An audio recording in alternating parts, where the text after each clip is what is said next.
Pour la première fois, Mohamedou Koulibaly participe à une élection référendaire. Il est l'un des premiers à voter dans son bureau de vote. La quarantaine se réjouit d'avoir accompli son devoir civique. Vraiment, le sentiment que j'ai aujourd'hui, c'est un sentiment de fierté parce que tout un citoyen malien doit voter aujourd'hui. J'invite à tous les Maliens de venir faire ce vote, que ce soit oui ou non. C'est pour jouer un rôle de citoyenneté. Parce qu'aujourd'hui, là où nous sommes, on ne doit pas laisser ce Mali aller encore en chaos. La constitution en vigueur a été adoptée en février 1992. Elle a montré toutes ses limites après plus de 30 ans de pratique.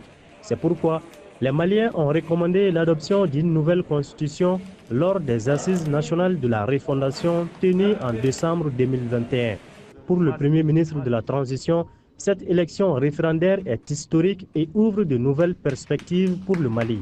Je pense que c'est un vote historique auquel tout Malien en âge de voter doit se sentir fier de participer pour être considéré demain par lui-même, par sa famille, par ses enfants,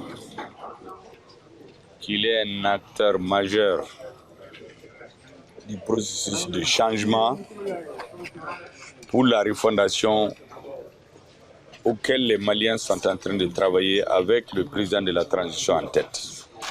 Cette élection se tient dans un contexte d'insécurité marqué par des attaques terroristes. À Bamako et partout sur le territoire national, des dispositions sont prises pour la bonne organisation du vote. Le défi majeur, c'était la bonne organisation. Ce que je vous disais tantôt, là où on est, toutes les dispositions sont prises.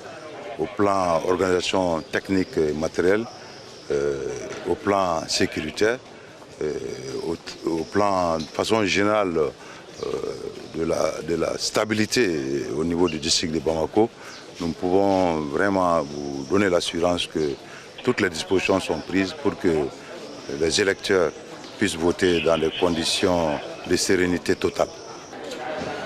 L'organisation de ce scrutin référendaire est saluée par la communauté internationale, notamment la CEDEAO. Par contre, elle divise les Maliens. D'abord, des leaders religieux musulmans appellent à voter non parce que le projet constitutionnel maintient le caractère laïque de la République. Ensuite, des partis politiques également s'opposent à cette élection référendaire parce qu'ils estiment que les autorités actuelles ne sont pas habilitées à modifier la loi fondamentale. Enfin, les ex-rebelles de la coordination des mouvements de l'Azawad s'opposent au processus parce qu'ils estiment qu'il ne prend pas en compte l'accord pour la paix et la réconciliation nationale. Malick Diallo, Bamako pour CGTN français.